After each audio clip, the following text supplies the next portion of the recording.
நீங்கள் பார்த்துக் கொண்டிருப்பது நியூஸ் 21 செய்திகள். தமிழ்நாடு செய்திகளை உடனுக்குடன் தெரிந்து கொள்ள நியூஸ் 21 செய்திகளை பாருங்கள். உண்மை, உழைப்பு, உயர்வு. ஓமலூர் அடுத்த காடையாம்பட்டி அருகே சொத்திற்காக மூதாட்டி கொலையா? சேலம் எஸ்பி நேரில் விசாரணை. சேலம் மாவட்டம் ஓமலூர் அடுத்த காடையாம்பட்டி தாலுகா கஞ்சநாயக்கன்பட்டி ஊராட்சி கோவிந்த கவுண்டனூர் மலைக்கோவில் அடிவாரம் பகுதியை சார்ந்தவர் மூதாட்டி குமாரி, வயது 65. இவரது கணவர் இருசா கவுண்டர் கடந்த 8 ஆண்டுகளுக்கு முன்பு இறந்துவிட்டார். மகன் மணிகண்டன் என்பவரும் தந்தை இறப்பிற்கு முன்பாகவே இறந்துவிட்டதால் குமாரி வீட்டில் தனியாக வசித்து வந்துள்ளார். இவருக்கு சொந்தமாக விவசாய நிலம் உள்ளது. மேலும் வருமானத்திற்காக கூலி வேலை மற்றும் 100 நாள் வேலை திட்டத்தில் வேலை செய்து வந்துள்ளார்.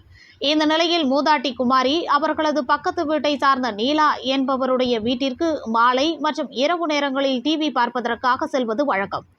கடந்த சனிக்கிழமை இரவு நீலாவின் வீட்டிற்கு சென்று டிவி பார்த்துவிட்டு பிறகு வீட்டிற்கு சென்று விட்டார்.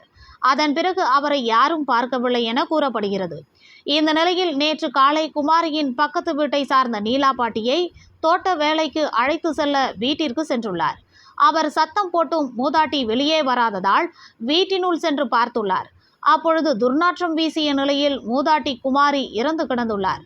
இதனை கண்ட நீலா அதிர்ச்சியடைந்தார். உடனே அக்கம் பக்கத்தில் உள்ளவர்களுக்கு தகவல் தெரிவித்துள்ளார். தொடர்ந்து தீவட்டிப்பட்டி போலீசாருக்கு தகவல் கொடுத்துள்ளனர். இந்த தகவலின் பெயரில் தீவட்டிப்பட்டி இன்ஸ்பெக்டர் ஞானசேகரன் மற்றும் போலீசார் சம்பவ இடத்திற்கு சென்று விசாரணை நடத்தினர். அப்பொழுது குமாரியின் உடல் அருகே கிளாஸ் மற்றும் கயிறு இரத்தக்கரை படிந்த துண்டு கிடந்துள்ளது. இதனால் மூதாட்டி குமாரி கொலை செய்யப்பட்டது தெரிய வந்தது. இது பற்றிய தகவல் அறிந்த சேலம் மாவட்ட police superintendent Gautham Goyal, Omalur DSP Sanjeevkumar ஆகியோர் சம்பவ இடத்திற்கு சென்று விசாரணை நடத்தினர். இதனைத் தொடர்ந்து மோப்ப நாய் லில்லி வரவழைக்கப்பட்டது. மோப்ப நாயானது வீட்டை சுற்றி கொண்டு அருகில் உள்ள மலைப்பெருமாள் கோவில் வரை சென்று கோவிலை சுற்றிவிட்டு நின்றுவிட்டது. தொடர்ந்து கைரேகை நிபுணர்கள் சம்பவ இடத்திற்கு வந்து கைரேகைகளை பதிவு செய்தனர். இதனை அடுத்த போலீசார் இறந்த மூதாட்டியின் உடலை பிரேத பரிசோதனைக்காக சேலம் அரசு மருத்துவமனைக்கு அனுப்பி வைத்தனர். இச்சம்பவம் குறித்து தீவட்டிப்பட்டி போலீஸ் இன்ஸ்பெக்டர் ஞானசேகரன் வழக்கு பதிவு செய்து விசாரணை நடத்தி வருகிறார்.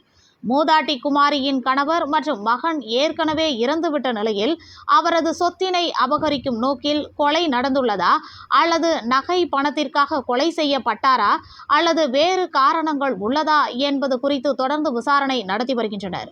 நியூஸ் 21 செய்திகளுக்காக ஓமலூர் தாலுகா செய்தியாளர் சித்தையன்.